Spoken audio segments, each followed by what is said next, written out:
Good morning, everyone. Sorry for those of you tuning in online that we had a couple minutes of a late start, but thank you very much for joining us at Jamestown this morning. For a discussion that's a little bit unusual for Jamestown and our coverage, but I think is nevertheless quite important. Usually we focus on strategic issues. If you look at China Brief, you will find one of the best publications on PLA modernization. If you look at Eurasia Daily Monitor, the coverage of the Ukraine war, both in Ukraine, inside Russia, and some of the related economic issues, those are in many ways the bread and butter of Jamestown. But I think when you look at it, the world in which we live is perhaps one of the most strategic issues, in part because it affects how people live their daily lives. And if we don't pay attention to those issues, we will lose sight of what ultimately is important for why we engage in public service, why we choose to serve our countries in various ways, and ultimately the world that we will leave for the next generation of our children.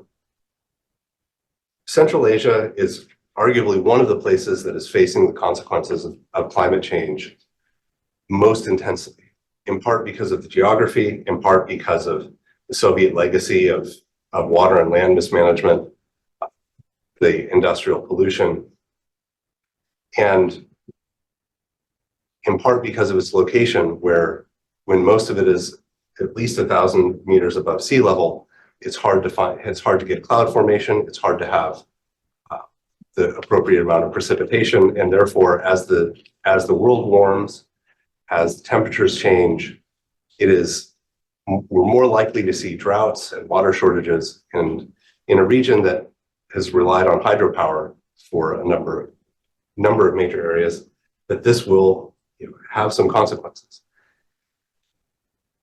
So when we think about all of the potential ways in which Central Asia and Kazakhstan are being affected by global climate change, by these legacies of Soviet pollution, land degradation, industrial structure, we're looking at an issue where Central Asian leaders will face a series of complex sort of moral and strategic trade-offs. When you look at the way that China has built overcapacity into renewable energy, construction solar cells, wind power, the very deliberate effort to construct that is any movement toward those energy resources means that you're creating a dependence on China rather than finding a way to balance. And that, I think, that issue of balance has been at the heart of many Central Asian leaders' calculations of how do we find a way to move beyond the Soviet legacy and Russian connectivity? How do we find a way that doesn't simply, put us into a new set of dependence? And how is the U.S., for us here in Washington, how does the U.S. play a role in promoting that balance? And to start us today, we have Brian Simler from the State Department, who serves as the Director of the Office of Central Asian Affairs in the State Department's Bureau of South and Central Asian Affairs, who's a career member of the Senior Foreign Service and who's most recently served as Deputy Chief of Mission at the U.S. Embassy in Kyrgyzstan, Bishkek. He's served as a counselor for public affairs in Bulgaria, in Turkmenistan, the press attaché in Serbia, and with time also in Bosnia, Japan, and at Maine State. So in some sense, you're ready to come to Jamestown when you retire. So Brian holds a BA in Russian language and literature from Brigham Young and a joint PhD in Slavic and theoretical linguistics from Princeton University. Thank you very much for agreeing to speak with us this morning, and over to you. Thank you, Peter. Thanks for this opportunity. Thanks to you, to Jamestown Foundation, for this opportunity to come speak to you today, both to talk to your audience virtually and the audience here. It's a great pleasure for me to be here, especially just a couple of days after Earth Day, right? Just a few days ago, we celebrated Earth Day, and I think it's fitting that we're here today to discuss the impact of climate change on Central Asia, and in my case specifically, what the U.S. government is doing to work with Central Asian states to address those effects on the region. My family and I have spent 6 of the last 12 years living in Central Asia, 3 years each in Turkmenistan and the Kyrgyz Republic, We have seen much of the beauty that Central Asia has to offer. We have hiked the Kopet Dag and Tian Shan Mountains. We have explored the Fergana Valley and the Karakum Desert and the areas around the beautiful Issyk-Kul Lake. I see many of you thinking about your experiences in that beautiful part of the world. You know that it's majestic, enormous beauty. It's also a region, as Peter said, where the effects of climate change are on full display. Just yesterday, while I was admittedly preparing these remarks, I read about over 120,000 people that had recently been evacuated from northern Kazakhstan due to unprecedented flooding, while at the same time, firefighters in southern Kazakhstan are battling wildfires. I read an article from Reuters yesterday that cited an EBRD study about unstable dams in the Kyrgyz Republic that are holding back vast amounts of uranium mine tailings. And also yesterday, several articles crossed my desk about the water issues in multiple countries in Central Asia. And those of us who follow the region, we read about these things every day. At the same time, Central Asia is a place where progress in the very near term, I'm thinking, for example, on reductions in methane emissions, can have a tremendous effect on stemming the effects of climate change and impact generations to come. And the US government is engaging broadly with Central Asian governments and organizations on environmental issues. And my team and I look forward to today's discussion about the most effective format, how best to engage on these issues. In today's remarks, I'd like to briefly do three things. I'd like to describe how the C5+1 is advancing our Central Asia policy goals. And we'll talk a bit about the activities of the C5+1's Energy and Environment Working Group.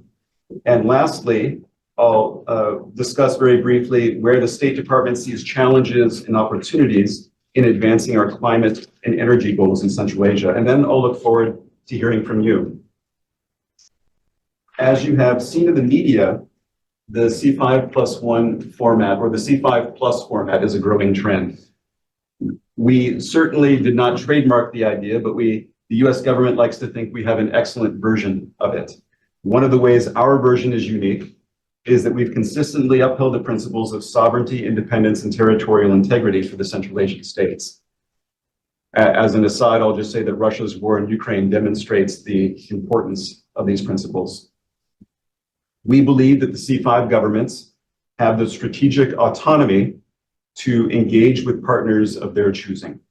Our goal has been to develop avenues of multilateral cooperation rather than attempt to control our partners. And this approach has reinforced their sovereignty. In this spirit, the 5 Central Asian countries and the United States are committed to using the C5+1 platform to deliver regional solutions to global challenges. We agree that by addressing shared objectives collectively, we make each of our countries stronger, safer, and more prosperous.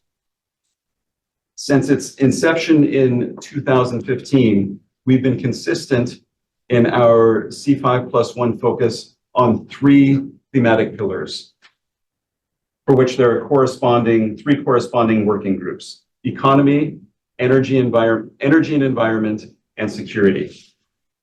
We're also committed to integrating human rights across all of our C5+1 activity, with a particular focus on empowering women, youth, and persons with disabilities. The environment, climate change, was front and center at the very beginning of the C5+1.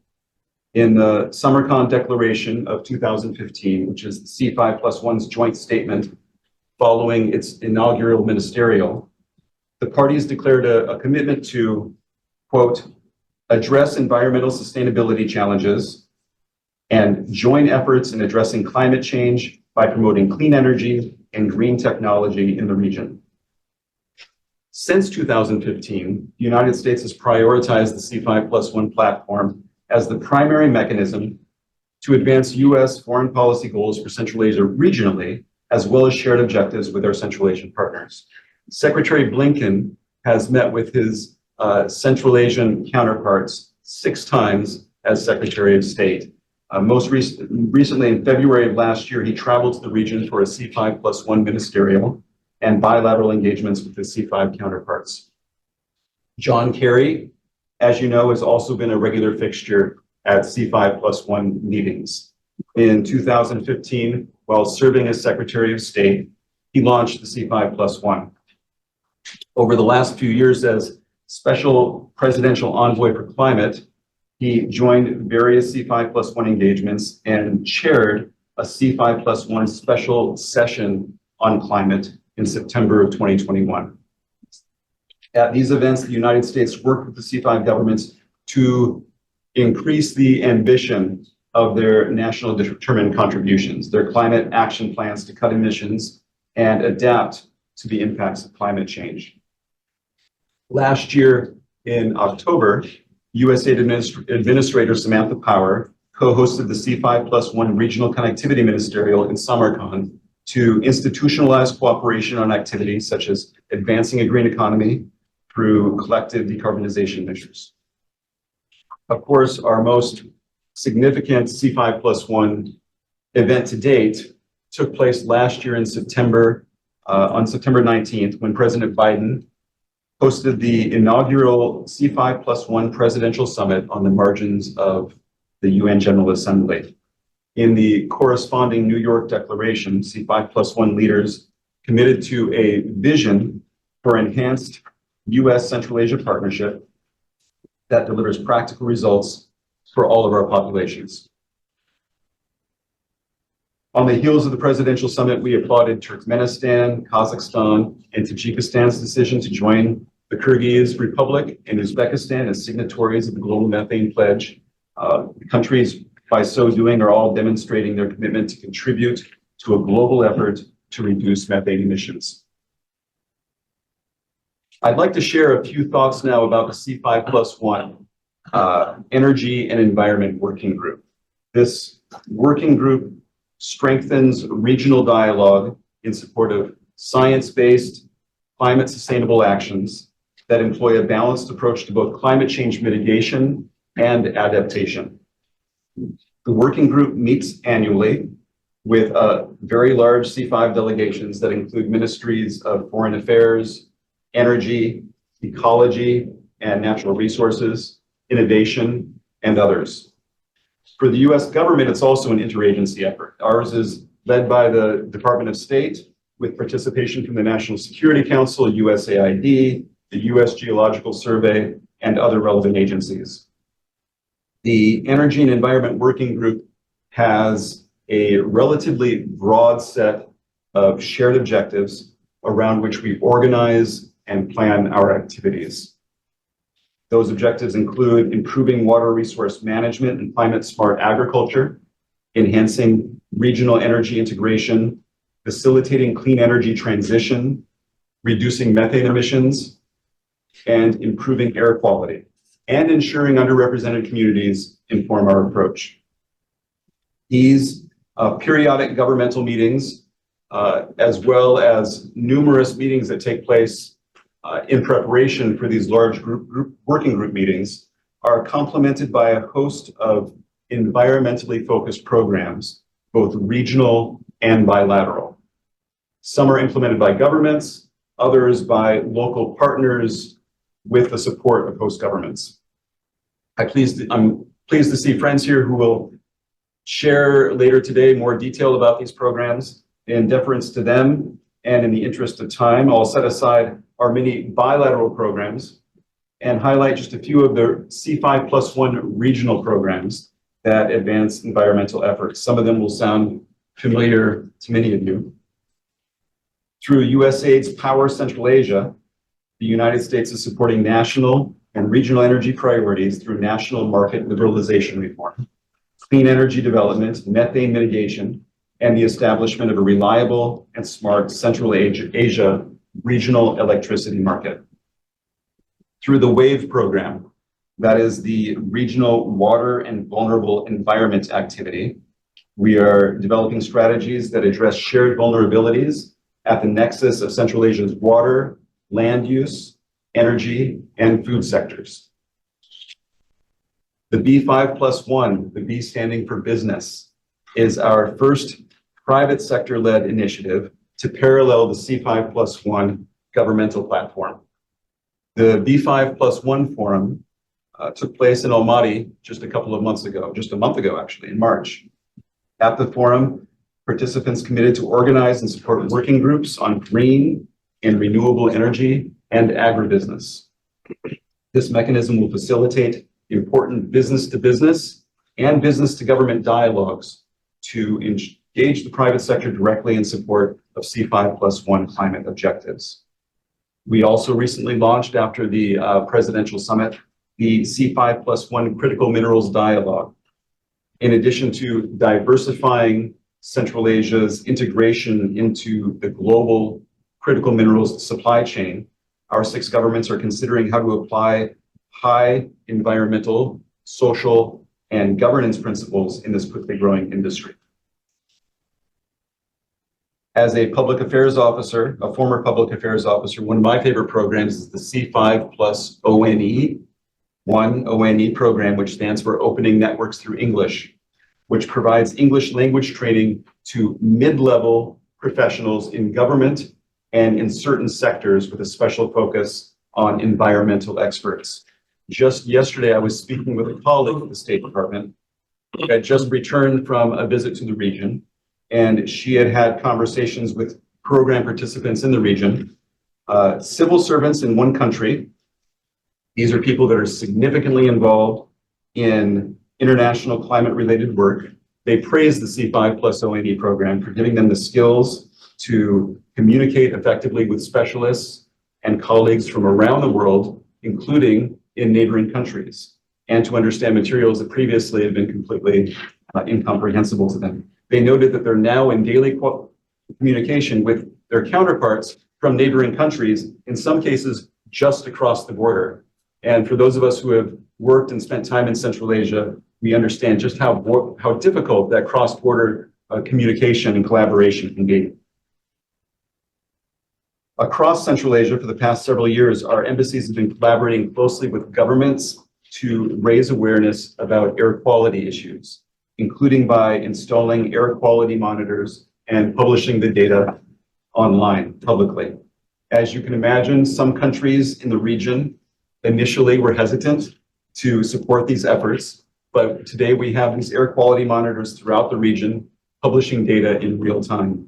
While I was working at the U.S. Embassy to the Kyrgyz Republic, I was impressed at the Kyrgyz government's proactive engagement with the embassy on this issue.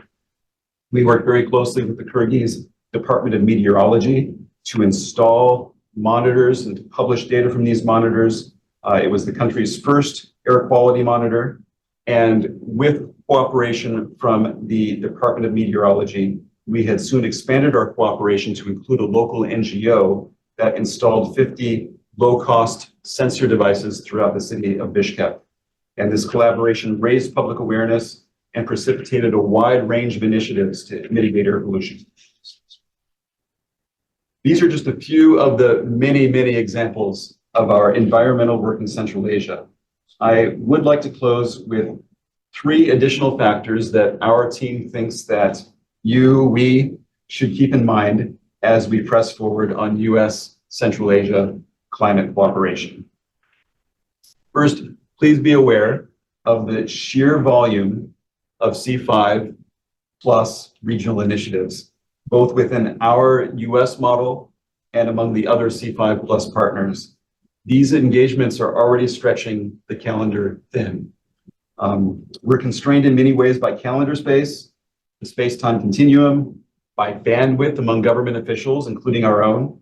To date, our C5+1 Energy and Environment Working Group engagement and accompanying projects and initiatives, they've been primarily government to government. And we would welcome ideas that include the private sector and civil society. Second, we are constantly assessing whether an issue is best suited for multilateral or bilateral cooperation. On water, for instance, the transboundary nature of the issue lends itself well to regional cooperation. Other climate-related issues, such as reducing methane emissions, have been most successfully addressed bilaterally and within the context of existing international fora. Third, and finally, there's the ever-present resource challenge. Large-scale investments in infrastructure are needed in Central Asia to fully realize their climate commitments. The US government excels in providing valuable technical assistance to Central Asian governments and leveraging vast private sector and international organization networks. However, there's much more to be done. Regardless of the decisions that are made today and in the weeks and months to come, it's clear that climate and the environment will continue to be a priority in both our bilateral engagement and in our regional engagement through the C5+1 platform. And it's also clear that this is an area where the United States is a leader in advancing policy. So thank you very much for your attention. I look forward now to hearing your ideas about the shape of our future engagement on this critical issue. Thank you. Thank you very much, Brian, for starting us off on a good note. And I think there are two things that stand out for me in your remarks. The first is that this isn't something that we can put into a narrow context of our own US system saying it's a liberal or a conservative issue, but rather that the issues that are stemming from climate change, or whether they have to do with infrastructure or energy or water, are really fundamental to the kind of big national decisions about how a country chooses to govern itself and how it chooses to look after its people. So, you might be able to say that some of these programs are about climate, but they're fundamental to the nature of the economy, to the nature of governance. This is very true. And in the well-being of Central Asians. And then second, just as a small congratulations to your State Department for putting together a program that focuses on training mid-career professionals. Because as you know, there's really only one organization or a couple of organizations in the US government that train mid-career professionals in language skills: the State Department, the Defense Department, and the intelligence community. But very rarely, Americans go abroad when they're young, but very rarely do they have, unless they stay abroad, an opportunity to go back or to have that mid-career training, sort of refresh the language skills, learn a new language, and therefore make more of the world accessible. So I think it's a great program, and congratulations for. Thank you. Thank you very much. And so we could get the first panel to come up now. And we're going to have more questions for you. Excuse me? We're going to have more questions for you.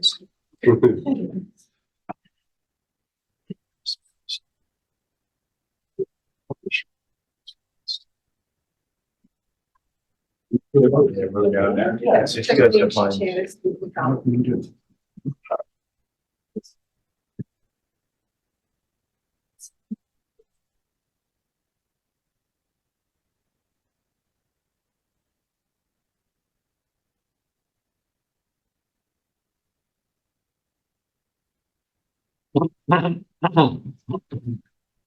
So for our first panel, titled Environmental Challenges, Climate Change, and Energy Transition in Central Asia, we're pleased to have Professor Sarah Cameron, historian of Russia and the Soviet Union at the University of Maryland, whose research and publications have covered genocide, crimes against humanity, environmental history, and society and culture in Central Asia.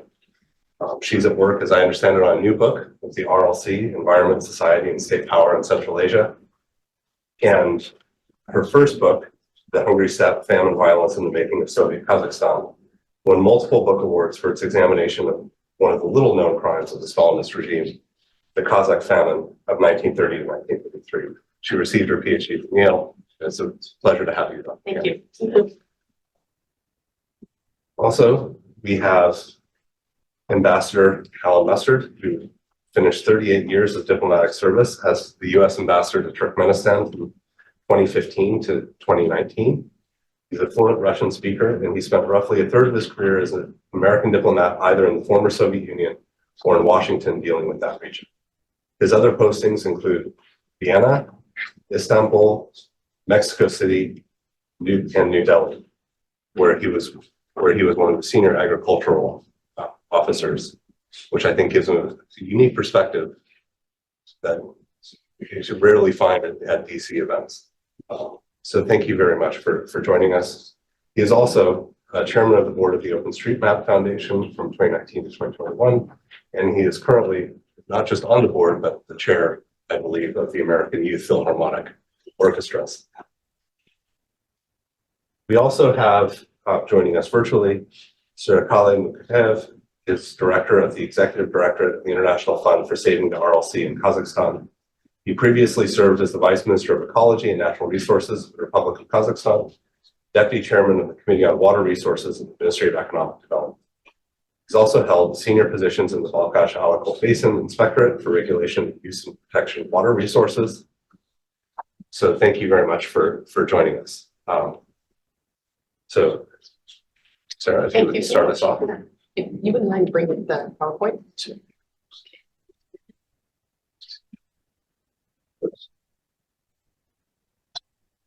Okay, thank you all so much. It's a great pleasure to be here today. Thank you for this kind invitation. Next slide, please. I'm a little bit perhaps an outlier in this room in that I'm a historian.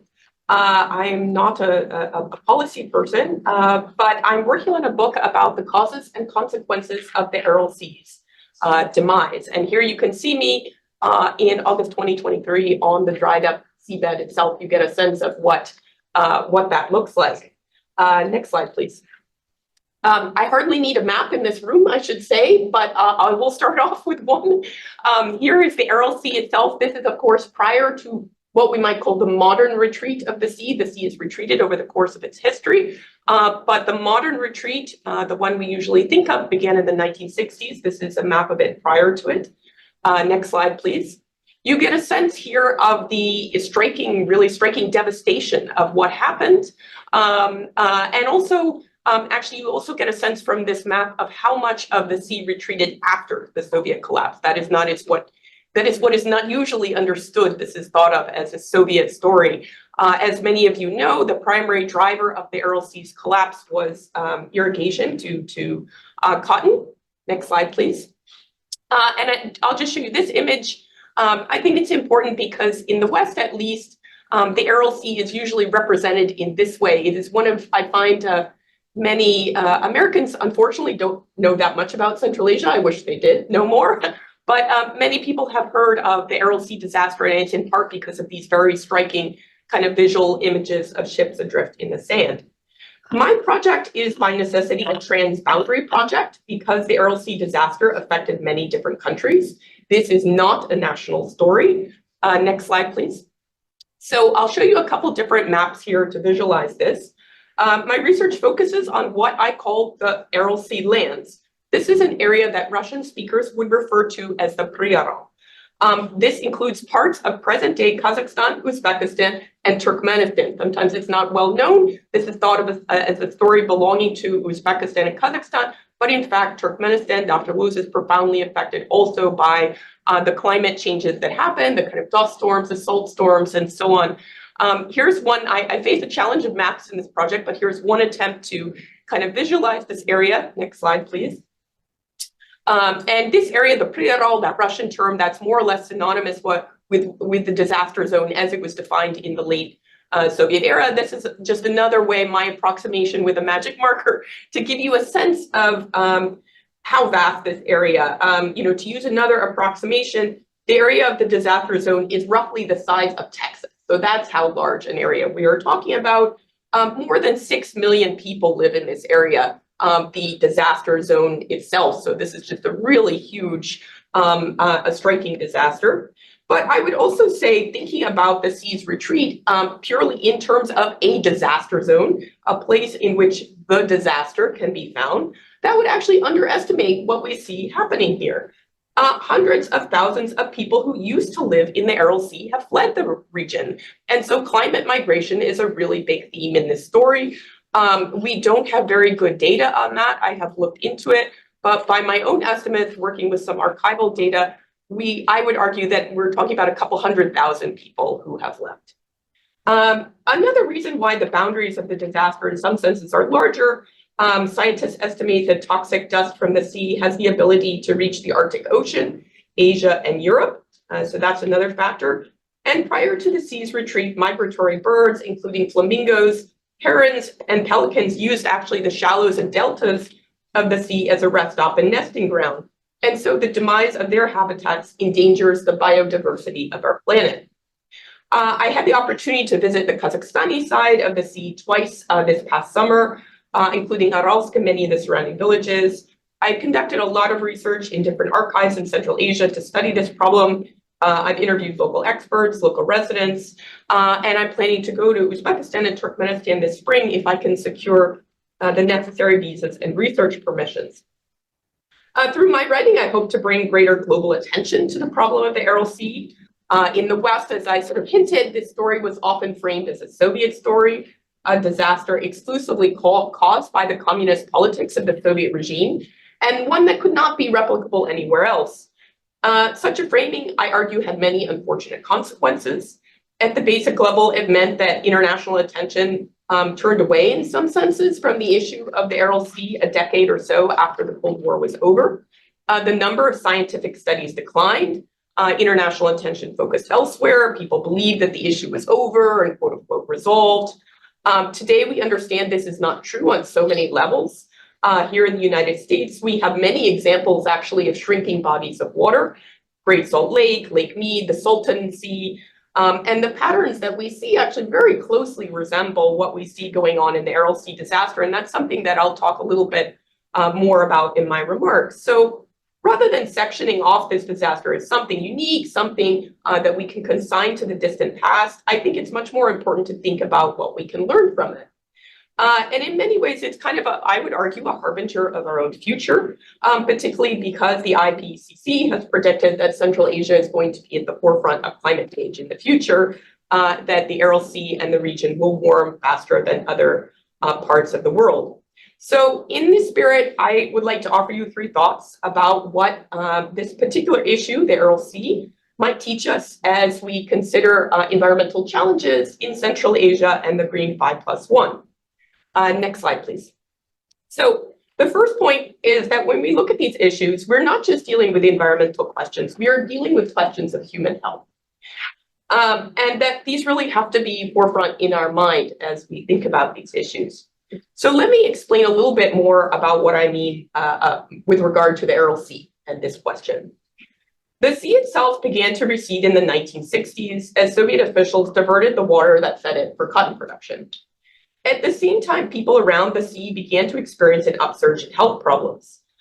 Some of these are infectious diseases like TB, typhus, tuberculosis. Others are various forms of cancer, respiratory diseases. We know that women and children were disproportionately affected. Women, particularly pregnant women, suffer from high rates of anemia. Infant mortality is high. What went on in the region by some estimates might fit what people who work in public health might call a syndemic. And by that, I mean the accumulation of 2 or more kind of epidemics at the same time, disease interaction with social inequality. And this is something that people have studied in other area locales. And when I've talked to people working in the area of public health, they've actually been really interested in the Aral Sea case because they think that it fits that story. After the Soviet collapse, some of these problems with human health were corrected. There were efforts to introduce indoor plumbing across the region, initiate new filtration systems. As you might imagine, if you look at a map, people across the Aral Sea are downstream. So they're coping with the water choices that are made upstream. And they're also at the same time dealing with a drop in the water table as the Aral Sea itself goes down. Some of the wells that they relied upon previously are drying up. And so they're forced to take dirty water, from other supplies. So providing clean water did resolve many of these health issues, but some of them remain unresolved. And I would say one of the big problems here is that this issue has not been well studied. Most of the research on the Aral Sea has been actually about the environment itself, the physical environment, the drop in the water table, the decline in the number of fish. Issues of human health have not been well examined. It's not accidental here that I am showing you, in some senses, a photo without people in it, a photo of this as if no one lived there. That, of course, is not true. There are very vibrant communities there, but the research has not concentrated on this issue. So as a result, we don't understand the full extent of the health problems, and we don't well understand their causal vectors. And by that, I mean, we don't understand, are the health problems an issue of the region being in some senses rural, medically underserved, or are they the result of certain issues like exposure to dust or other toxins coming from the seabed? So clearly these issues, once of human health, are important to keep in mind as we discuss some of the environmental challenges that the region is confronting. Next slide, please. So second issue I want to raise is that when we think about environmental challenges that Central Asia is confronting, it's important to think critically about what we mean by environmental restoration. So restoration obviously is a big project of USAID in the Aral Sea region. You can see it here on this slide that I brought up. There have been really amazing work around the Aral Sea to mitigate the effects of this crisis. These include things like afforestation. By that, I mean the planting of saxaul trees, efforts to introduce new salt-tolerant species of fish into the Aral Sea's waters. This has actually first begun in the Soviet era. And of course, most notably, the construction of a World Bank-sponsored dam on the Kazakhstani side of the sea in 2005. Next slide, please. So here you can see the dam, which I have had an opportunity to visit. Next slide, please. And here you can see actually my own saxaul tree, which I visited the USAID, what they call the oasis on the Kazakhstani side. And I've heard from people who've been there subsequently, it's still doing well. So I'm happy about that. But the issue of restoration, raises a lot of issues. I think, when can we say that the crisis has ended? What does restoration of the landscape look like, and who gets a say in that choice? These are really difficult issues in part because, as we've heard, climate change is complicating ongoing relief efforts. When I was in the region this past summer, people told me that the salinity of the sea is going up, water flow is going down, so the situation is getting more challenging. The idea of restoration also raises, perhaps implies that the sea's levels were stable prior to the 1960s retreat, or that we might think of a pristine sea untouched by human influence. But if we look into the deep history of the sea, its levels have always fluctuated over the course of its history, and these levels have also always been tied to regional water needs. So in thinking about the Aral Sea case, one lesson we might draw that it's important to define clearly what landscape restoration, or maybe even rehabilitation, maybe that's a better term, not to presume that we can put back exactly what we had before, not to kind of idealize a pristine past. Another lesson is that it's important to understand who gets a say in this choice of restoration or rehabilitation. I've heard in the Aral Sea region many different visions of what people would like to see and what they see as their most immediate needs in solving this crisis. Next slide, please. So this is the third and final point that I wanted to raise, is that there's room for knowledge exchange, I think, here on many of these issues between the United States and our Central Asian partners. I hinted earlier in my presentation that we're confronting very similar stories here in the US, and here's where I see perhaps some potential for collaboration. The Aral Sea is considered to be a salt lake, and these types of lakes are shrinking all across the world. And if you go into the scientific literature on this, you can see this all over the place. Here I just brought up one recent study, Decline of the World's Saline Lakes. It talks directly about the Great Salt Lake. It talks directly about the Aral Sea, the Salton Sea, many other places in the US. So, and if we look at what is happening in the US, the patterns of what is happening in these cases very closely resemble the Aral Sea case. They include rising salinity, increased dust storms, the die-off of certain fish and animal species, dramatic climate changes, and also an increase in medical problems of the people who live around these bodies of water. So it's really eerie, it's strikingly similar. Next slide, please. Here you can see the Great Salt Lake. The problems with the Great Salt Lake are very pressing. Experts at Brigham Young University have predicted, by one prediction, that it's going to disappear, actually entirely, in the next 5 years. And experts in these cases in the US are actually looking to the Aral Sea to understand how to address these problems and to decide what to do. Next slide, please. So I will just bring up one recent news story. This is from Utah. They're actually very interested in what is going on in the Aral Sea. I've been contacted by several journalists actually about this issue. Recently, there are local journalists who are interested in what's going on in the Aral Sea. And they look to it in part, the Aral Sea case, because they're interested in what kinds of solutions have worked there and what have not. In the case of the Great Salt Lake, and this is what this article talks about, some have suggested that in the case of the Great Salt Lake, we should implement what they call an Aral Sea style solution. They even use that term. That is building a dam across one section of the Great Salt Lake to save it, to make a smaller Great Salt Lake. And of course, this is essentially what was done in the case of the Aral Sea. In the case of the North Aral Sea, in 2005, they built a dam across part of it. This preserves a portion of the sea, but of course, it's in some senses a radical solution because it gives up on the return to a kind of larger sea. But the broader point I'm making here is that it seems to me that perhaps within the framework of environmental cooperation, there is some room for knowledge exchange among Central Asian scientists and American scientists and practitioners looking to resolve similar issues. Thank you. That's all you want me to go next. Well, when Margarita asked me to speak today, I looked at the task list that she gave us here, a list of problems. I thought, how am I going to cover that list of problems in 15 minutes? It's just not possible. So as I thought about it, it occurred to me that when you're looking at a problem set like that, I was reminded of the story of the King of the Mice. You know the story of the King of the Mice. Things weren't going so well for the mice. Predators were killing them, farmers were trapping them and poisoning them, and the kingdom of the mice was in a state of decline. So the mice went to their king and they said, "You're the king of the mice, you need to do something about this." Well, the king didn't know what to do, so the king of the mice decided to go consult with the wise old owl.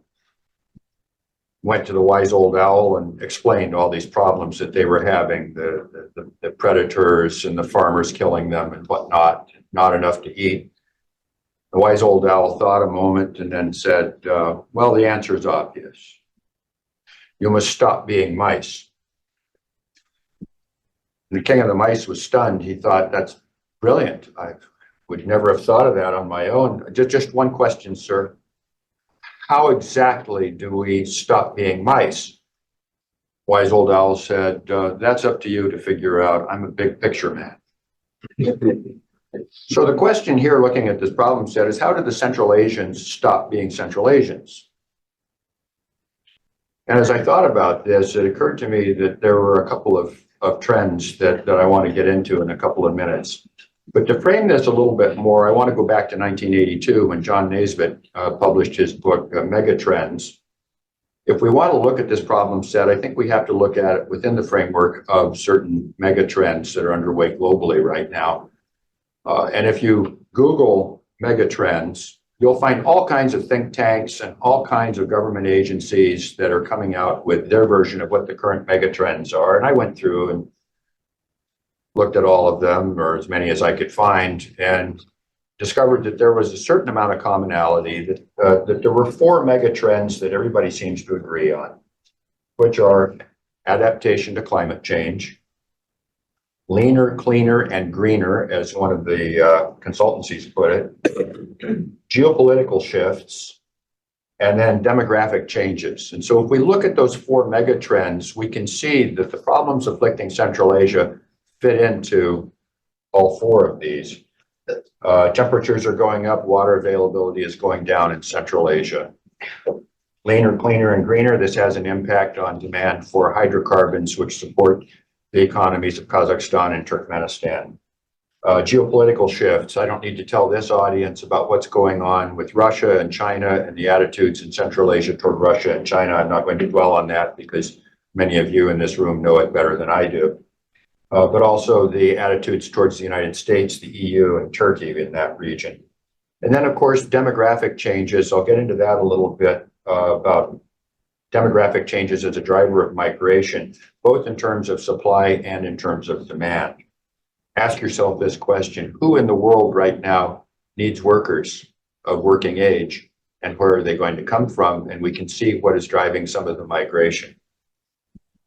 So looking at the decline in demand over time for hydrocarbons, this will affect mostly Kazakhstan and Turkmenistan, as we see that Europe, which for a couple of decades was held up as a great hope for Central Asian fossil fuels, we're now seeing that the Europeans really are just not that interested anymore in Central Asian fossil fuels, except insofar as the infrastructure currently exists. So yes, Europe will continue to buy oil that comes through the CPC pipeline, the Caspian Pipeline Consortium pipeline, comes up to Novorossiysk, goes through the Russian seaports.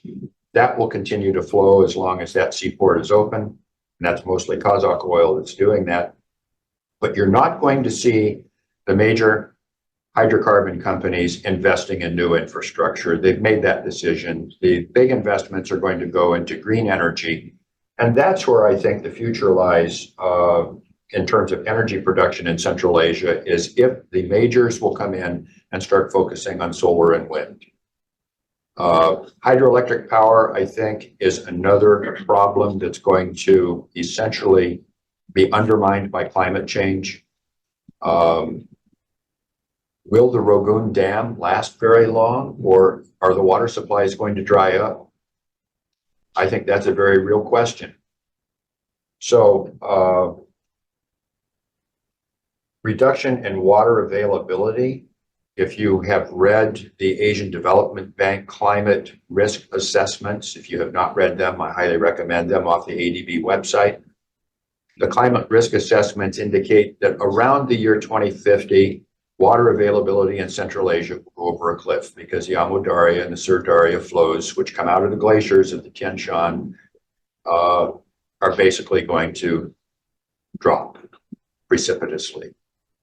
Current flows have been approximately maintained because of the increase in melting of the glaciers, not because there's more available. We're basically draining that source. So adaptation to climate change is going to be a major driver of what happens in Central Asia between now and 2050, 2060, 2070.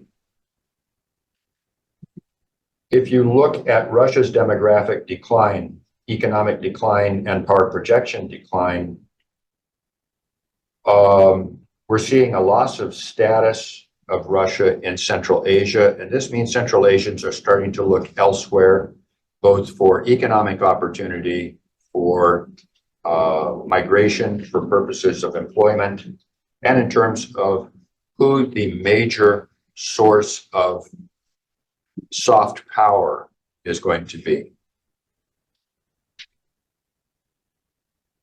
Who's going to fill that gap? Right now, it looks like China.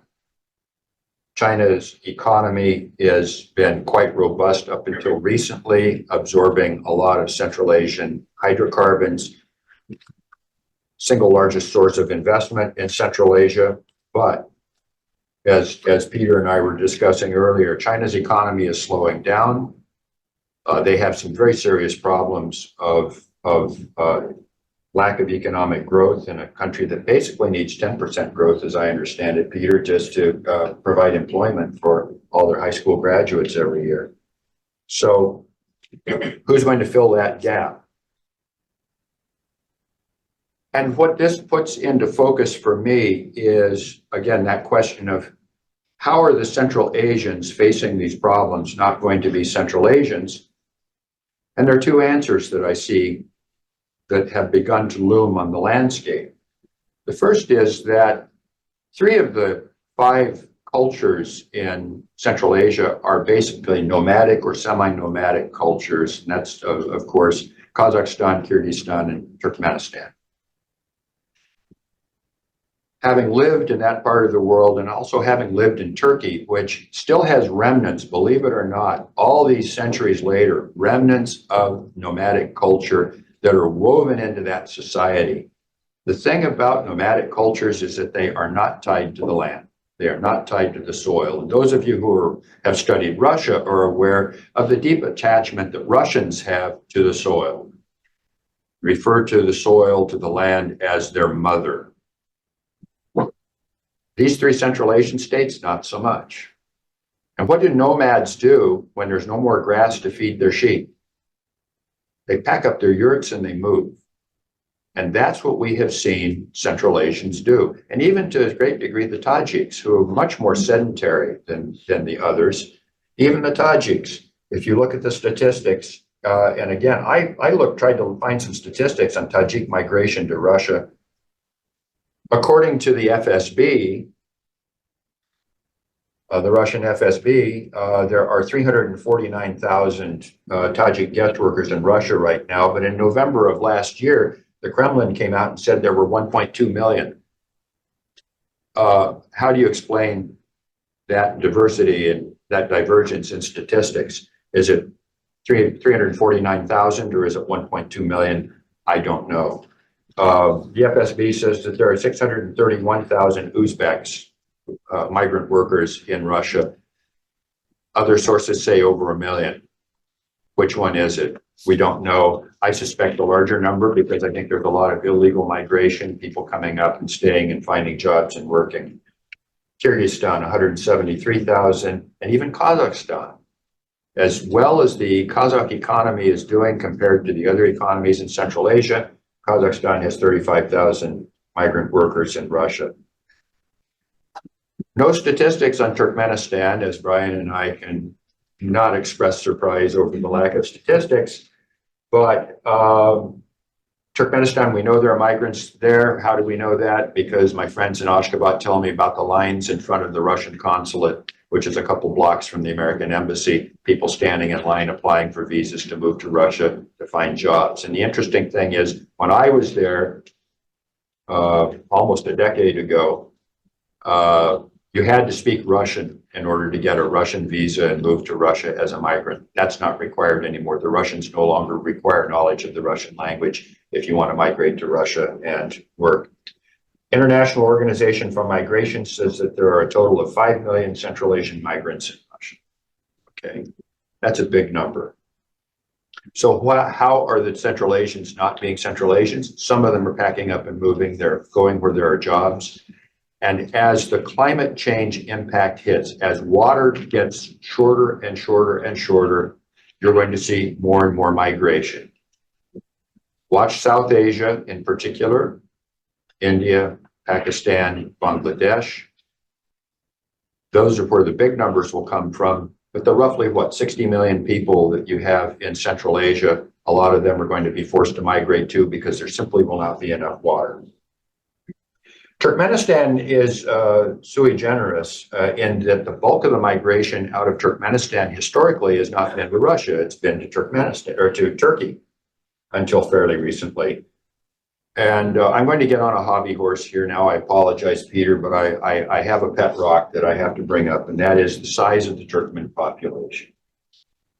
The Turkmen just had another census. They claim they have over 7 million in their population. I think there are roughly 7 million Turkmen globally all around the world. And the majority of them are not in Turkmenistan.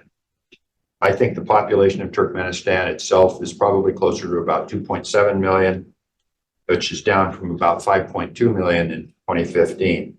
We estimate that there are roughly 1 million illegally in Turkey, another 1 million in other places, Russia, Cyprus, the Gulf Arab states, where they work as guest workers.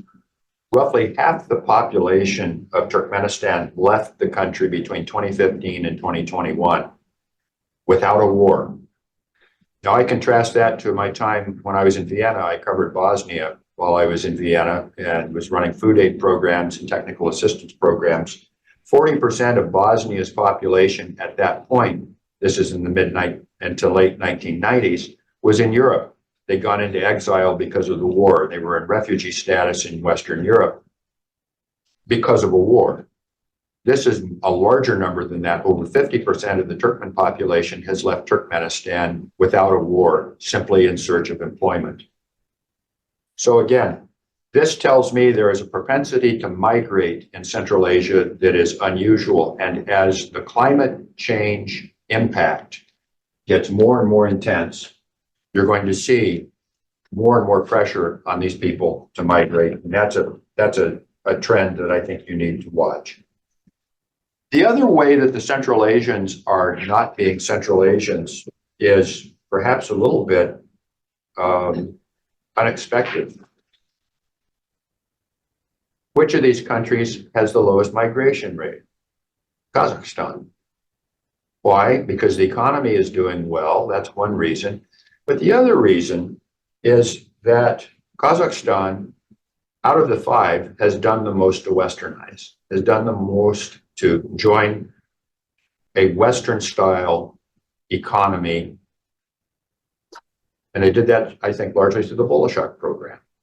Educating youth abroad, having them bring that knowledge back home. None of the other Central Asian states have done the same thing. So if you look at Kazakhstan as a model, you see less migration out of Kazakhstan, which arguably is the most nomadic of the formerly nomadic cultures and has the deepest inclinations towards nomadism. And maybe we can argue about this, Akboda, if you want to lecture me on that, tell me I'm wrong.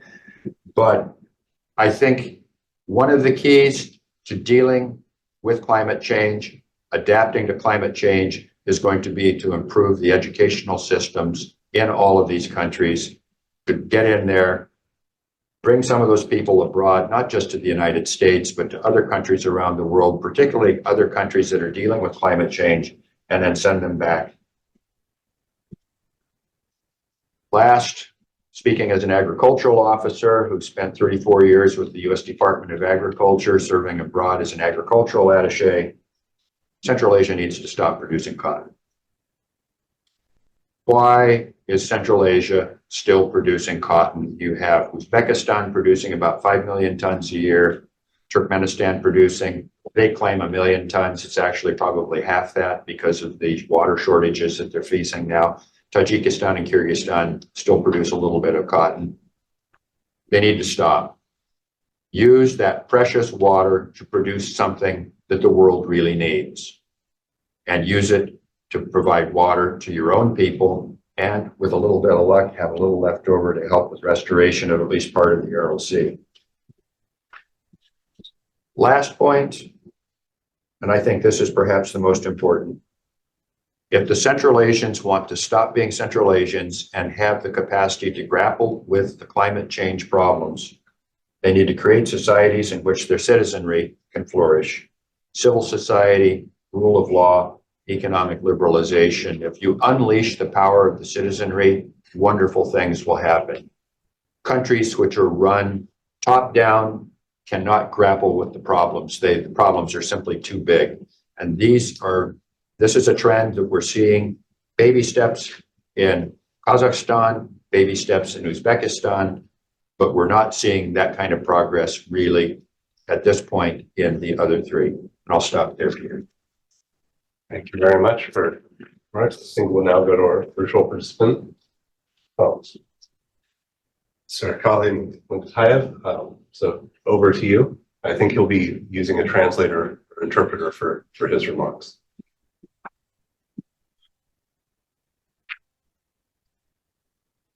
Ну, мы готовы. Пожалуйста. Да, давайте. Уважаемый Петер Матис, уважаемые участники конференции, 15 сентября 2023 года в Душанбе на саммите глав государств-учредителей Международного фонда спасения Арала страны Центральной Азии выразили обеспокоенность по ухудшению аральской экологической катастрофы. Dear Peter Mattis and the dear participant of the conference Green 5+1 Central Asia, on September 15, 2023 in Dushanbe at the summit of the heads of the funding states of the International Fund for Saving the Aral Sea, Central Asian countries expressed concern about the worsening of the Aral environmental disaster. Страны Международного фонда спасения Арала подтвердили твердую приверженность принятия совместных и конкретных мер для комплексного решения проблемы. связанных с оздоровлением социально-экономической и экологической обстановки в бассейне Аральского моря, особенно в зонах, подверженных экологическому кризису. The EFAS countries confirmed their strong commitment to taking joint the specific measures to comprehensively solve problems related to improving the socio-economic and the environmental situation in the Aral Sea basin, especially in the years susceptible to the environmental crisis. С 2024 года председательство в Международном фонде спасения Арала перешло к Республике Казахстан. Наша страна будет возглавлять организацию в ближайшие 3 года. Глава государства Касым-Жомарт Токаев избран президентом Международного фонда спасения Арала до конца 2026 года. Since 2024, the chairmanship of the International Fund for Saving the Aral Sea has passed to the Republic of Kazakhstan. Our country will lead the organization for the next 3 years.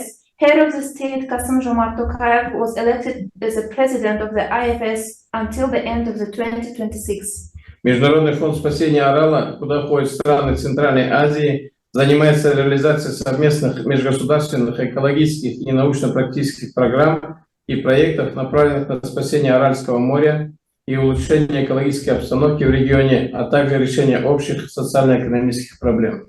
The International Fund for Saving the Aral Sea, which include the countries of Central Asia, is engaged in the implementation of joint interstate environmental, scientific, and the practical programs and the projects aimed at saving the Aral Sea and improving the environmental situations in the region, as well as solving common social and environmental problems. Конференция ООН по водным ресурсам в марте 2023 года признала глобальный водный кризис и необходимость улучшения управления водными ресурсами. Была запущена новая глобальная дорожная карта по водным ресурсам, предусматривающая проведение следующей конференции ООН по водным ресурсам в 2026 году и подготовку общей системной стратегии ООН в области водоснабжения и санитарии. The UN Water Conference in March 2023 recognized the global water crisis and the need for improved water management. A new global water roadmap has been launched, calling for the next UN Water Conference in 2026 and a UN system-wide strategy for water and sanitation. В этой связи по инициативе президентов Казахстана и Франции организуется саммит «Единая вода» в целях продвижения амбициозных инициатив и реализации конкретных проектов. Он станет важным шагом после Всемирного водного форума, 10-я сессия которого запланирована на проведение 18-24 мая в Бали, Всемирной недели воды в Стокгольме в конце августа 2024 года на пути к конференции 2026 года. In this regard, the initiative of the presidents of the Kazakhstan and France is organizing the United Water Summit in order to promote ambitious initiatives and implement specific projects. It will be an important step after the World Water Forum, the 10th edition of which is scheduled to be held from the 18th till 24th of May in Bali, World Water Week in Stockholm at the end of August 2024 on the way to the 2026 conference. Саммит организуется под председательством Франции и Казахстана на полях 79-й сессии Генеральной Ассамблеи ООН в сентябре 2024 года в городе Нью-Йорк, США. The summit is organized under the chairmanship of France and Kazakhstan on the sidelines of the 79th session of the UN General Assembly in September 2024 in New York in the USA. В настоящее время Международный фонд спасения Арала реализует 4-ю программу действий по оказанию помощи странам бассейна Аральского моря по основным направлениям комплексное использование водных ресурсов, экология, социально-экономические вопросы и совершенствование деятельности Международного фонда спасения Арала.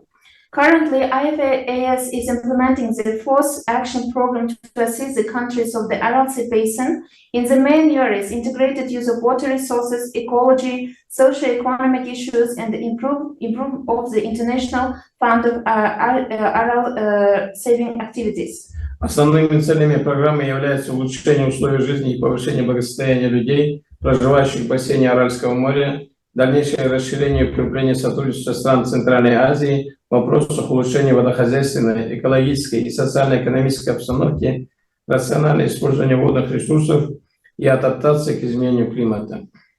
The main goals of the RLC Basin Program 4 are to improve living conditions and improve the well-being of people living in the RLC Basin, further expand and strengthen cooperation between Central Asian countries in improving the water management, environmental and the socio-economic situation, rational use of water resources and adaptation to climate change. По первому направлению основная работа ведется Межгосударственной координационной водохозяйственной комиссией. По второму направлению большая работа проводится Межгосударственной комиссией по устойчивому развитию. Третьим направлением в своей большинстве занимаются местные исполнительные органы. In the first direction, the main work is carried out by the Interstate Coordination Water Commission. In the second direction, a lot of work is carried out by the Interstate Commission on Sustainable Development. And the third direction is mostly carried out by local executive bodies. С 2016 года исполнительный комитет ведет плановую работу по совершенствованию работы Международного фонда спасения Арала. Ключевым вопросом в этом процессе является выработка взаимоприемлемого механизма по комплексному использованию водно-энергетических ресурсов и окружающей среды в Центральной Азии с учетом интересов всех государств региона. Since 2016, the Executive Committee has been carrying out planned work to improve the work of International Fund of Aral Saving. The key issue in this process is the development of a mutually acceptable mechanism for the integrated use of water, energy resources, and the environment in Central Asia, taking into account the interests of all states in the region. При поддержке Всемирного банка запланирована реализация проекта по развитию и восстановлению Северного Аральского моря. Проект состоит из трех компонентов. Первое – усовершенствование водной инфраструктуры и гидрологического режима в бассейне северной части Аральского моря и Сырдарьи. Второе – создание важнейших условий для восстановления окружающей среды и социально-экономического развития региона, поддержка устойчивой экономической, социальной и экологической деятельности в Кызылординской области при помощи ряда каталитических инвестиций. И третье – совершенствование информационной базы и комплексное управление водными ресурсами, региональное планирование и управление проектом. The project for the development and restoration of the Northern Aral Sea consists of the three components. First one, improvement of water infrastructure and hydrological regime in the basin of the northern part of the Aral Sea and the Sirdarya. The second one, creating critical conditions for the environmental restoration and the socio-economic development of the region, supporting sustainable economic, social, and environmental activities in the Kızılorda region through a series of catalytic investments. The third one, improving the information base and the integrated water resources management, regional planning, and the project management. Разработка техники экономического обоснования в настоящее время завершена и начата процедура прохождения соответствующих государственных экспертиз. The development of the feasibility study has now been completed, and the procedure for passing the relevant state examinations has started. В дальнейшем я остановлюсь на проектах, реализуемых и запланированных исполнительной дирекцией Международного фонда спасения Арала в Республике Казахстан. Further, I will focus on the projects being implemented in the plan by the Executive Directorate of the International Fund of Saving Aral Sea in the Republic of Kazakhstan. В 2023 году при поддержке ПРООН нами реализован исследовательский проект изучения взаимосвязи изменений климата, деградации земель и водных ресурсов в регионах Аральского моря. По результатам проекта ПРООН направит выработанные рекомендации правительства Республики Казахстан. In 2023, with the support of UNDP, we implemented a research project titled as Studying the Relationship Between Climate Change, Land Degradation and the Water Resources in the Aral Sea regions. Based on the results of the project, UNDP will send the recommendations developed to the government of the Republic of Kazakhstan. Представленный на слайде график характеризует динамичный рост аномальных температур в Кызылординской области, что предопределяет увеличение нормы водопотребления у основных отраслей экономики региона, при этом ограничиваются естественные потребности природных экосистем. The graph presented on the slide characterizes the dynamic increase in abnormal temperatures in the Kızılorda region, which predetermines an increase in the rate of water consumption in the main sectors of the region's economy, while limiting the natural needs of natural ecosystems. В 2020 году начат проект Европейского Союза и регионального экологического центра Центральной Азии озеленение осушенного дна Аральского моря, пилотирование закрытой корневой системы выращивания саксаула на берегу озера Камбаш. Основной целью данного проекта является повышение уровня приживаемости растений на осушенном дне Аральского моря, выращивание саксаула черного в условиях закрытой корневой системы в питомнике или в теплице позволяет впоследствии рационально высаживать выращенные растения в полевых условиях в течение всего вегетационного периода. In 2020, the European Union and the Central Asia Next Dialogue project, titled as Greening the Drain Bottom of the Aral Sea, piloting a closed-root system for growing saxaul on the shore of the Lake Kambash, was launched. The main goal of this project is to increase the survival rate of plants on the dried bottom of the Aral Sea, growing black saxaul under conditions of a closed-root system in a nursery or greenhouse, allows to subsequently rationally plant the ground plants in the field conditions throughout the entire growing season. С 2021 года реализуется проект USAID по восстановлению экосистемы осушенного дна Аральского моря. Срок реализации проекта 3 года. Next, please. Since project is located.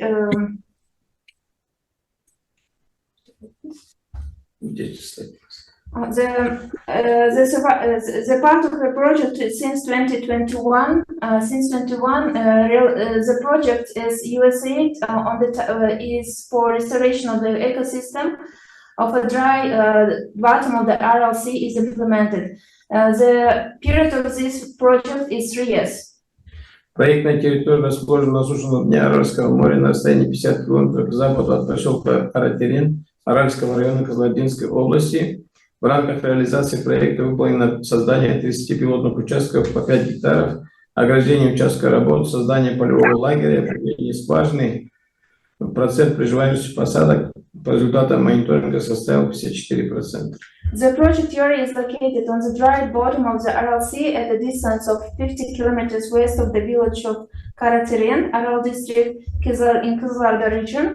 As part of the project, 30 pilot plots of 5 hectares each were created. The work area was fencing and the field camp was created and as well as drilled. The survival rate of plantings according to the monitoring result was 54%. В декабре 2023 года начат совместный Spirit of America проект по созданию питомника саксаула черного. Next, please. Создание питомника непосредственно на осушенном дне Аральского моря позволит повысить процент приживаемости саксаула после пересадки, поскольку растение сразу приспосабливается к условиям произрастания. Площадь питомника 2 гектара, срок реализации в 2023-2024 годах. In 2023 December, the project, joint project with Spirit of America was launched in the frame of the black saxaul. Creating a nursery directly on the drain bottom of the Aral Sea will increase the survival rate of saxaul after transplantation, since the plant immediately adapts to the growing conditions. The area of the nursery is 2 hectares. The project implementation period is 2023 and 2024. В апреле 2024 года в регион Аральского моря были организованы визит делегации Европейского Союза и экспедиция с участием чрезвычайного полномочного посла Соединенных Штатов Америки в Республике Казахстан Даниэла Розенблюма. In April 2024, a visit by a delegation of the European Union and the expedition with the participation of the U.S. Ambassador, Extraordinary Plenipotentiary of the Republic of Kazakhstan, Daniel Rosenblum, were organized in the Aral Sea region. Основной задачей данных мероприятий является изучение возможностей лесопосадок как решение экологических и природоохранных проблем при Арале, перспективы использования подземных вод для создания зеленых насаждений, а также возможность создания геопарка, что также позволило участникам воочию познакомиться с Аральским морем, которое одновременно представляет собой и место экологической катастрофы, и уникальную природную достопримечательность. The main objective of these events is to study the possibilities of forest planting as a solution to environmental problems of the Aral Sea region, the prospects for using groundwater to create green spaces, as well as the possibility of creating a geopark. This also allows the participants to get acquainted with the Aral Sea, which is both a place of environmental disaster and a unique natural attraction. Создание Yes, геопарка please. Арал как инструмент управления территорией для его устойчивого развития дало бы возможность консолидировать усилия по улучшению экологического состояния района и оптимизации социальных проектов. Ожидаемым результатом станет значительное повышение туристической привлекательности и соответствия с экономикой Аральского района. Привлечение туристической деятельности местного населения – это гостевые дома, организация питания, сувенирная продукция, работа и визит в центрах также способствует поддержке местного населения. The creation of the Aral Geopark is a tool for managing the territory for its sustainable development, would provide an opportunity to consolidate efforts to improve the ecological condition of the area and optimize social projects.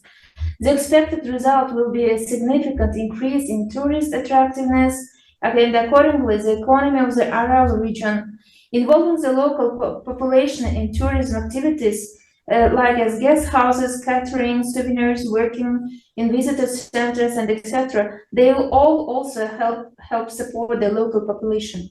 Большое значение приобретает геопарк Арал и в научно-образовательном процессе, позволяя ученым и молодому поколению воочию увидеть как уникальные геологические процессы регрессии морского бассейна и опустынивания, так и актуальное значение антропогенных природных катастроф. The Aral Geopark is also gaining great importance in the scientific and educational process, allowing scientists and the young generation to see with their own eyes the unique geological process of regression of the sea basin and the desertification and up-to-date knowledge about man-made natural disasters. Работа, предоставляемая геопарком для местных жителей, станет альтернативой экстенсивному сельскому хозяйству и рыболовству. Увеличение туристического потока, который наблюдается практически во всех геопарках мира, позволит части населения изменить вид хозяйственной деятельности.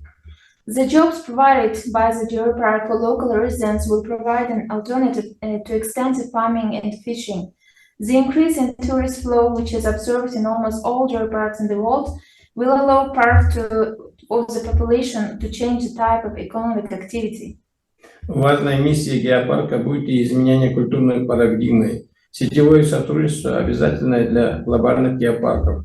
Увеличение туристов и улучшение инфраструктуры области будет способствовать культурному обмену и развитию местного населения и молодежи. An important mission of the geopark is also be changing the cultural paradigm. Network cooperation, mandatory for global geoparks, increasing tourists and improving the infrastructure of the region will contribute to the cultural exchange and the development of the local population regions. Теперь проекты, которые запланированы в 2024 году. Совместный проект исполнительной дирекции Международного фонда спасения Арала и Республики Казахстан, ИТО «Казфосфат», ИТО «Казниха» по проведению научно-исследовательской работы по обоснованию возможности применения фосфогипса при проведении фитолесомеративных работ в казахстанской части при Арале и осушенном дне Аральского моря. A joint project of the publishing houses, the International Funding of Aral Saving in the Republic of Kazakhstan, Kazphosphate, and the Kazakh Scientific Research Institute of Water Resources to conduct research to work on substantiate the possibility of using phosphogypsum when carrying out phytoforestry work in the Kazakh part of the Aral Sea region and the dry bottom of the Aral Sea. Программа по взаимосвязи между водными и земельными ресурсами. Program on the relationship between water and the land resources, Water-Land Nexus in Central Asia program. Начат процесс по аккредитации в Зеленом климатическом фонде, получено письмо одобрения от Министерства экологии и природных ресурсов Республики Казахстан. The process of accreditation with the Green Climate Fund has already started. A letter of approval has been received from the Ministry of Ecology and the Natural Resources of the Republic of Kazakhstan. Совместный проект исполнительной дирекции Международного фонда спасения Арала и Казахстанско-немецкого университета «Летняя школа на Арале». Совместный проект исполнительной дирекции Международного фонда спасения Арала с КАЗНИТУ имени Сатпаева для студентов направления водные ресурсы и гидрогеология. A joint project of the fund in the Republic of Kazakhstan and the Kazakh-German University Summer School in the Aral Sea. The next joint project of the International Fund of Aral Saving and the Kazakh National Research Technical University for students of water resources and the hydrology. По итогам проведенных в марте 2024 года встреч с акиматами и населением Аральского и Казалинских районов сформирован пакет мини-проектов, направленный на социально-экономическое развитие региона Приоралия. Это переработка верблюжьей сбор и переработка рыболовных сетей, строительство теплицы, развитие рыбного хозяйства, поддержка стартапов и предпринимателей. Based on the results of meetings held in March 2024 with the City Governance Office and the population of the Aral and the Kazakhstan regions, a package of many projects were formed aimed at the socio-economic development of the Aral Sea region. As they are camel wool processing, collection and processing of fishing nets, construction of a greenhouse, development of fisheries, and the support for startups of local entrepreneurs. Спасибо, благодарю за внимание. Thank you very much for your attention.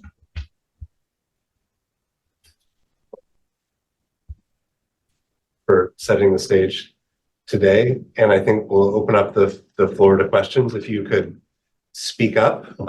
We don't need a microphone in here, but speak up so that those tuning in virtually can hear you, and to identify yourself prior to asking a question rather than making a comment. Greg? I'm Greg Rushford.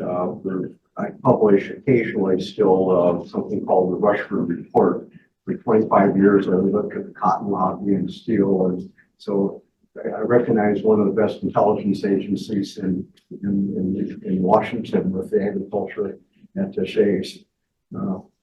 And your history, I'm trying to frame this, not talk about myself, but what I'm looking for now in another career is linking history to the present. And you talked about Soviet history. I could guess, without knowing much about this, that the current Russian government is not very forthcoming in connecting that history to the political economy of cotton. Is this roughly on the right track, and is there anything to say? Because I'm just making all this up, and that's what I do learn from it, but I think I learned from it. Well, if you go back to the Russian Empire's conquest of Central Asia, which goes back actually to the 1860s, and just a little bit of historical background, not to give you a full lecture, but when the American Civil War broke out, Union Army executed Operation Anaconda, which was to shut down exports of cotton from the South, which were going to England and various other places to be spun into textiles. The Russian Empire saw an opportunity to expand cotton production, which was already being produced in parts of Central Asia, but not on a grand scale. If we go in and conquer these territories, we can produce cotton, feed the textile mills in Russia, mainly Moscow and Ivanovo, and then we can export those textiles to other countries in Europe. And that was one of the reasons that the Russians went into Central Asia and did their roughly 20 years of conquest from the mid-1860s to 1884. Fast forward to the Brezhnev era in the last century, and the idea was we're going to divert Siberian rivers using atomic bombs. We're going to divert them to feed the Aral Sea and to bring water from Siberia down so we can have even more cotton production. A bad idea. Fortunately, it never happened. Then along came independence, 1991, and what happens? The Russians stay in Russia. The Central Asians look at all this cotton they're producing and saying, why should we continue to send this to Russia for them to spin into textiles, which they then sell and get the value added? Let's do it ourselves. And so you've seen massive investment in Turkmenistan and Uzbekistan in spinning and weaving factories to take their locally produced cotton and then produce textiles, which are then exported to the rest of the world. So they basically have divorced Russia in terms of the cotton economy.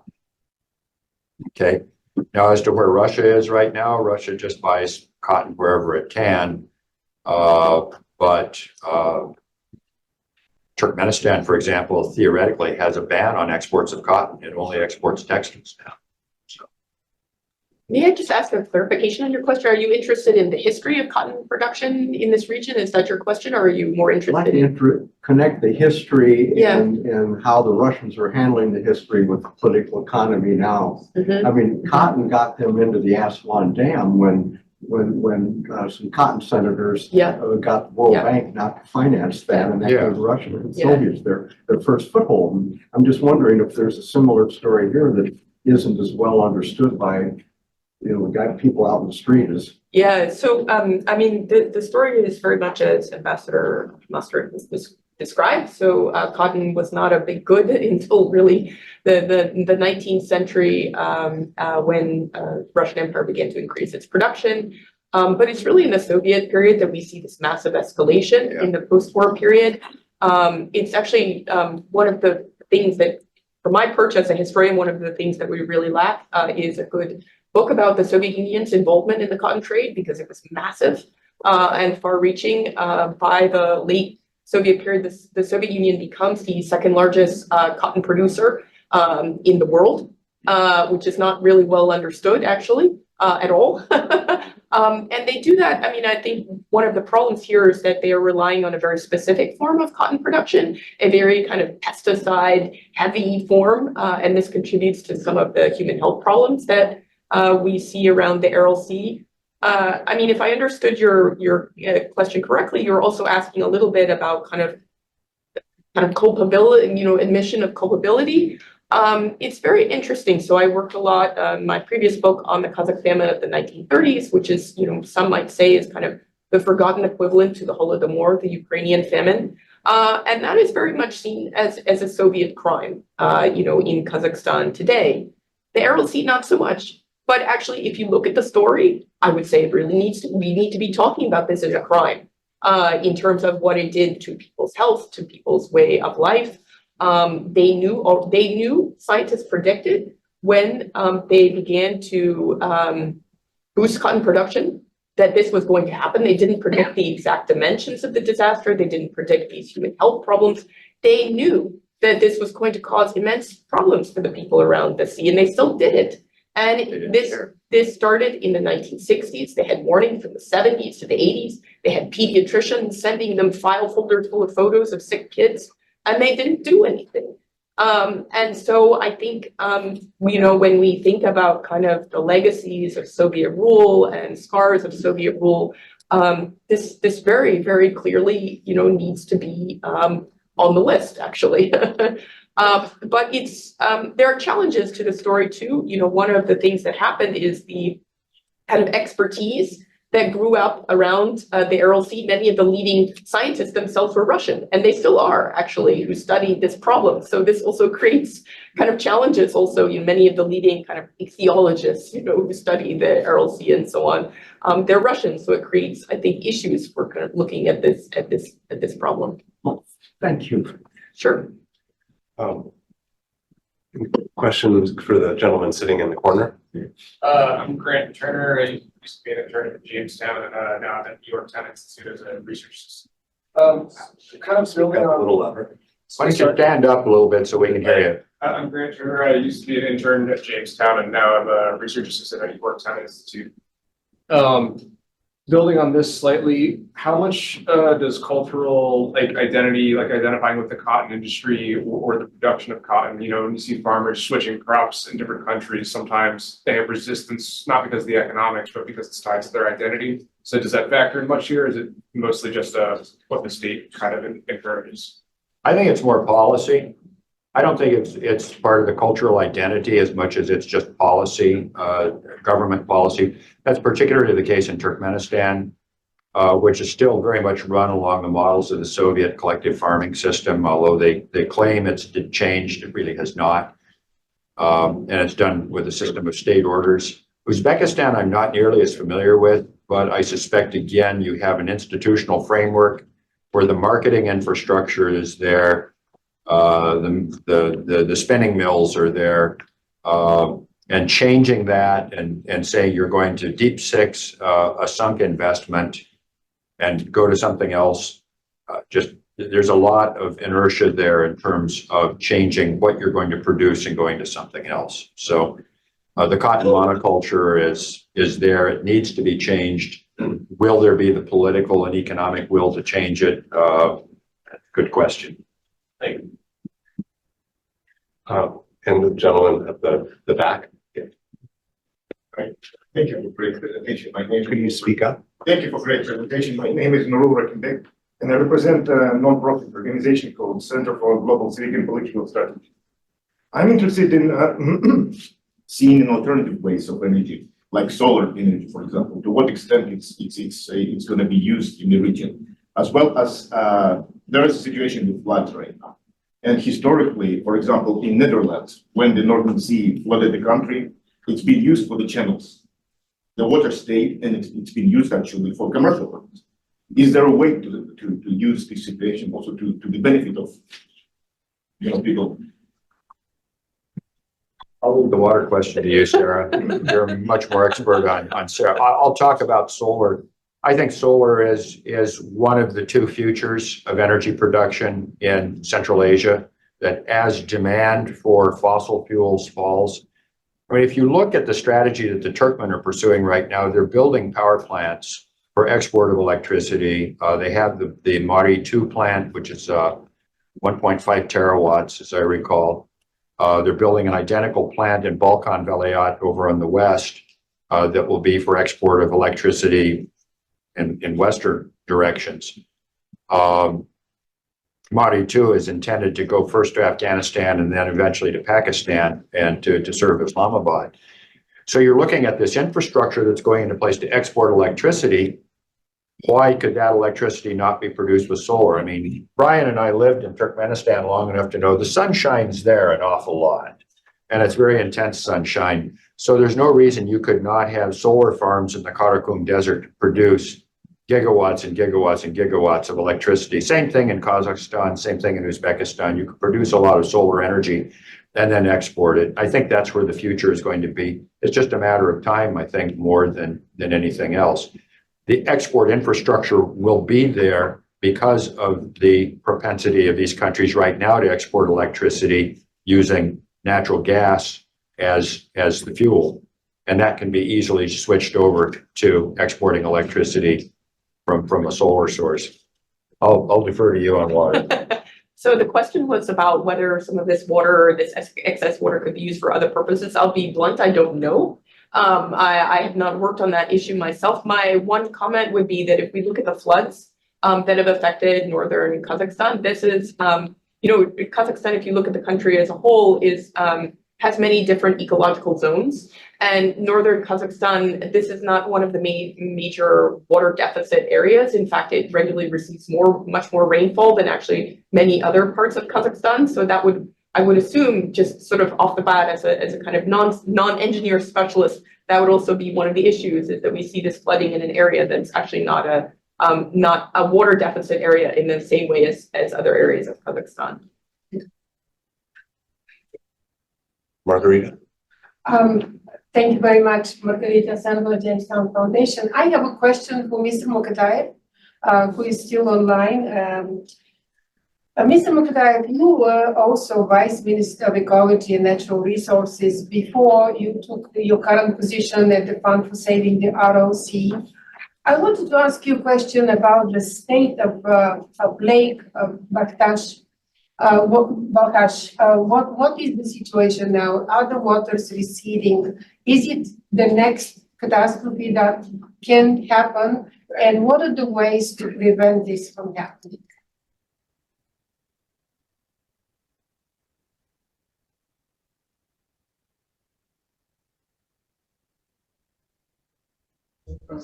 Балқашты қорғап қалудың қандай алдын ала алудың жолдары бар деген сияқты.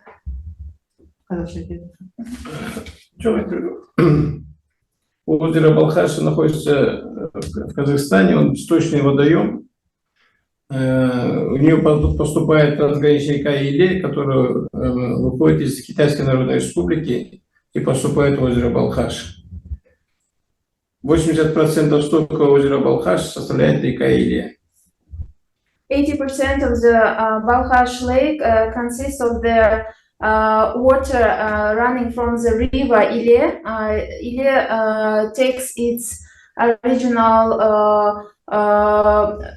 origin from China, and 80% of this Balkhash Lake consists of this river flow. В настоящее время создана совместная комиссия по охране использования транзитных рек с Китайской Народной Республики, и сейчас идет процесс соглашения по вододелению. And now there is a allocated special commission for saving especially with the Chinese also participation commission for saving and for delivering water. На своей территории у нас принята программа по озеру Балхаш, отдельная программа. В нее включены как вопросы экологических, так и социально-экономических. We have special program, special program devoted especially for Balkhash Lake. It consists of covers all the ecological and socio-economic conditions and parts of Balkhash Lake. В этом году в озеро Балхаш поступило по реке Иле 2 миллиарда кубометров, уровень поднялся на 15 метров. Сантиметров.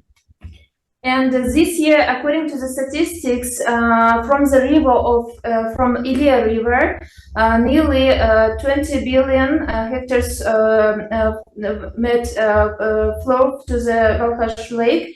Its height was raised increased until 15 centimeters. В настоящее время состояние озера Балхаш удовлетворительное. Now, today's Balkhash Lake's condition, it's satisfactory. We can say that it has good conditions. Thank you. So I'm Eric Rubenschultz with the Caspian Policy Center. I think the presentations are great. I appreciate the expertise brought here, but I'd also say, you know, when we're looking at this region, probably the greatest causal factor for all of the changes we're facing is temperature rise. Glaciers are melting, water is running off. We can do a lot of work to use water more efficiently for agriculture, and that's great. But this is water that is running off and running out of the region. We can try and dam and reservoir, and there's some efforts to that. And I would argue that there's not a lot of study being done to see what the impact of these new reservoirs and dams would be. But overall, the greatest challenge is the rise in temperature that we're facing. We talk globally about a 1.5 degree rise in temperature. Bishkek has 4.3 degrees already. We've seen 3 major capital cities in the region last summer go without water. These are particularly serious issues, and the migration issue obviously is something we need to be aware of. But I think the efforts that are being done, and Brian mentioned these, the methane pledge, getting countries to work on reducing methane emissions, which helps really, it just exacerbates this problem, is absolutely crucial. Yes, the water, trying to reserve water in the region is also really important as well, and I don't want to make light of that. But we've got to slow the temperature rise, and arguably we need to reverse it, which is something that has never been done. But at this point, for this region, which I think the historical record is absolutely right, we start to see larger portions of Central Asia being without water and not being able to support human life. I mean, we can try and make the Karakalpaks happier in the space that they live in, but it's not a happy space. And it's, I know the record goes back 30 years where Karakalpak women's milk was too saline to breastfeed. I mean, the health issues are massive. And so we have seen people, as the desertification increases, we'll see more pressure on big cities, which are already strapped for water. Again, temperature rise becomes vital for this region, in my opinion. Yeah. And reducing methane emissions is not that much complicated task, right? No. They can be trapped, and the methane gas can be used for energy instead of going into the atmosphere. Yeah, well, Fortunately, there is a U.S. company that is trying to work with the Turkmen government right now, Climate Compass, which uses carbon credits to finance methane mitigation. And a lot of what needs to be done is simply replacing old valves and old connections in Soviet-era gas pipelines that are leaking. It's not rocket science. It's not that hard to do. It takes some engineering expertise and it takes some money. But we're waiting to see if the Turkmen government will get on board with Climate Compass and allow Climate Compass to come in and do that work. But as Brian and Eric and I know, nothing moves quickly in Turkmenistan. So, if I can just comment to your point about one of the things I have noticed when I spend time around the Aral Sea and talk to people on that side is that some people do not want to leave. This is the place that they grew up. This is a really important home to them. I got a lot of pushback from people who are rightly so fed up with this sort of stereotype of their home as a wasteland. I would sit down and talk to people and people say, please present a different story here. I am very tired. They would tell me about, Aralsk as this great cultural hub and, this and that. And through that, I really came to appreciate the fact that, yes, some people want to leave, but some people really want to stay where they grew up, where their grandfathers and where their ancestors grew up. And I think it's a really important thing to understand, in thinking about these regions. I haven't yet done the work on the Uzbekistani side of the sea, but I have a good geographer friend who's done a lot of deep research there, and she hears very, very similar things, that a lot of people want to stay in this region. If you look actually at the kind of history behind the construction of the dam, Nazarbayev, who was the president of Kazakhstan at the time, is, and I heard this from many local people I talked to, he said to them, look, I'm putting this energy into the dam in part because people can't be moved. It's really important that people be able to live here, the space where their grandfathers and so on, lived and so on. And that's why we need to build this dam. So I do think that's a really, it might, as outsiders, we might say, goodness, the environmental conditions there are quite extreme, why? But many people have a deep attachment to these places. It's amazing that Central Asians do have deep attachment to their region. I've seen so many students in the West that finish here and go back home in Kazakhstan and many in Uzbekistan. Of course, not in every country in the region, but it's going to be really sad if all these people, or many of these people, need to move because of the climate conditions and the water conditions. Well, if there's not an immediate question, I'll take the moderator's prerogative to ask one. In his opening, Brian commented that the protection of sovereignty was one of the sort of primary principles that underpins U.S. engagement in Central Asia, and mentioned that Central Asians have tried to have a multi-vector policy to balance the relationship and to not be as dependent upon one set of infrastructure and one direction of both for economic purposes, political purposes, diplomatic purposes. And I'd be curious, for the measures that can be taken to address some of the environmental concerns, in what ways do you anticipate Central Asian countries' sovereignty being challenged in the choices that they have to make? Or is this something that is not a concern that you see at all? Oh, it's a concern. Who are you asking? Well, we can start with you because you might have the most immediate responses. Yeah, well, we haven't talked about the Caspian Sea and the fact that the Caspian Sea is falling. And of course, where does the water come from that goes into the Caspian Sea? It mainly comes from the Volga, a little bit from the Ural River, but mostly from the Volga. And where's the Volga River? It's in Russia. So again, we have an irrigation problem, water being drawn from the Volga River for irrigation, which then does not make it down to the Caspian Sea, and the Caspian Sea has been falling for the last few years, again, because of temperature rise. Eric's absolutely right about that. So what do the Central Asians need to do? They need to go to talk to the Russians about water management, transboundary water management, to try to keep the Caspian Sea from falling too far. creating another ecological disaster as well as a commercial disaster because that waterway is used to connect east and west with shipping. Are the Russians terribly forward-leaning right now towards the Central Asians on these types of issues? Short answer is no. So do they have an issue? Yeah, they have an issue. They have a problem that they have to deal with, and there's no easy solution to that. Sarah, you have a... No, I think just probably echoing some of the same points. So if you look at a map of the Aral Sea, the sort of stereotype might be, if you think about the Soviet Union, that this was kind of a center periphery story. The power lines, went from kind of north to south, but actually, if you look at the way the water flows, the Amudarya, the Sirdarya, right, they flow actually, I think it's kind of along the southwest. And so, as I said, the Aral Sea residents are downstream.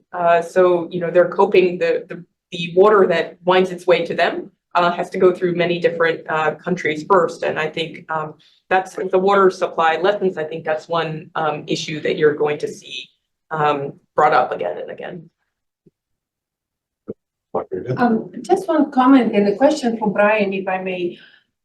We talked about the floods that affected Kazakhstan, and the reason for these floods came from the overflowing rivers in Russia. And the reason for that is the breakdown of the dams, several dams in Russia on the river that allowed a lot of water to go uncontrolled downstream and to Kazakhstan as well. And now we're hearing that water in Russia has flooded the uranium mine, and the uranium pollution is going downstream as well. Is there any way, and what these countries need to do to prevent such disasters when apparently Russia and the Kremlin do not care about infrastructure management and preservation and saving their own people and the neighbors?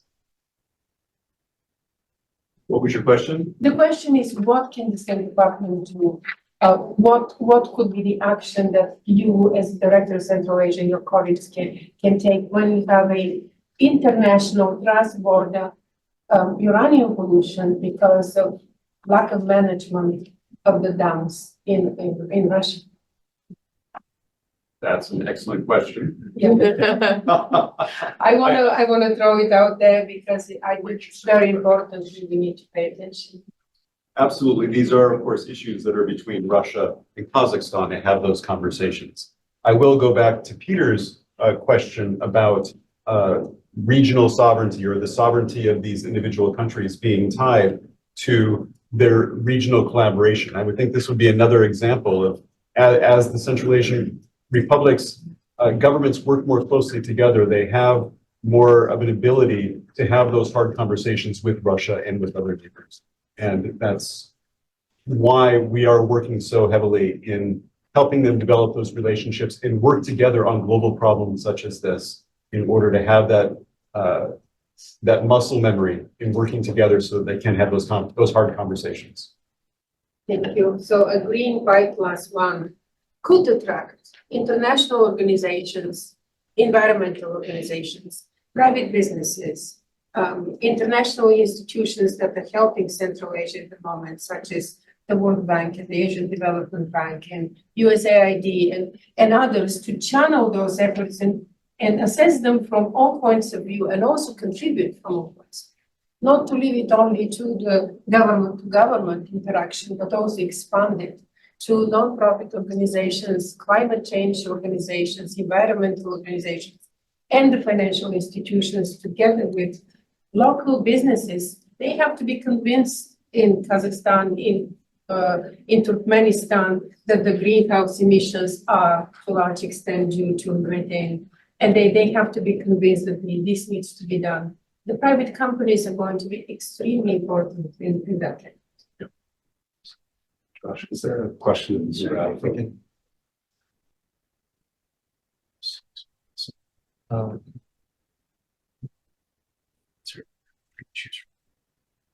We could take the first one. During the early 1990s, the United States was really concerned on the environmental situation of the region.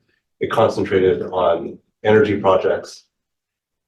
And so do you think the US government has some responsibility for improving the ecological situation And do we have, I guess for the panelists, do you think we have a meaningful policy to affect this? Well, I take issue with Yashar's statement that the U.S. is responsible for the Aral Sea disaster. I think that's simply not the case. The Aral Sea disaster is a result of Soviet era policies of diverting water to irrigation of cotton. So as to whether the U.S. bears responsibility for some of the environmental issues there, Sarah, do you? So on the U.S. policy, so it's during the Soviet period, when the disaster was shaped, this cotton was not exported abroad. It was for Soviet consumption. So it was sent out of, Central Asia was in some ways treated like a colony, one might argue, and this cotton was exported to the Russian heartland and to Ukraine. That's where it went. After the collapse, however, it does get exported abroad. For many years, cotton from Uzbekistan and Turkmenistan is not supposed to find its way into U.S. markets, but some of it does. So I would say that all of us, somehow, whether we know it or not, are in some senses wrapped up in this story. This story is really about kind of global demands for cotton. We can see it in that way. I would say also, one thing that has happened in recent years is that, say, if you look at the Uzbekistani side of the sea, there is a sense there that the sea is not coming back. And so they've started drilling for oil and gas there. And particularly, I think gas production facilities have been set up. Also, of course, on the Kazakhstani side, not yet in the Aral Sea, but other parts we see, Western companies also coming in and drilling for oil and gas. So I do think the global kind of demand for fossil fuels is part of this story. If we think of climate change as exacerbating the situation in the Aral Sea, we think we need to think about, okay, what's driving that? And clearly global demand for fossil fuels is part of that story as well. Is there any last question in the room? Well, if not, I just want to, if you'll join me in thanking our panelists for